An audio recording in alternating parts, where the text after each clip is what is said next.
রবীন্দ্রনাথ ঠাকুর। কুমোর পাড়ার গরুর গাড়ি, বোঝাই করা কলসি হাড়ি, লরি চালায় বংশী বোনা, সামনে যে যায় ভাগ্নে বোনা। হাট বসেছে শুক্রবারে, বক্সি করছে বড্ড পারে, জিনিসপত্র জুটিয়ে এনে গ্রামের মানুষ বেশি কেনে।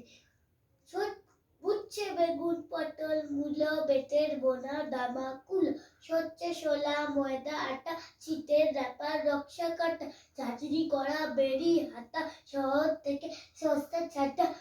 কলসি বলা একো উড়ে, মাঝি যত বেড়ায় উড়ে, ঘরের আটি নৌকা বেয়ে আনলো ঘাটে চাষির মেয়ে। অন্য কানাই পথের পরে গান শুনিয়ে ভিক্ষে করে, করার ছেলে স্নানের ঘাটে জল ছিটিয়ে সাঁতার কাটে।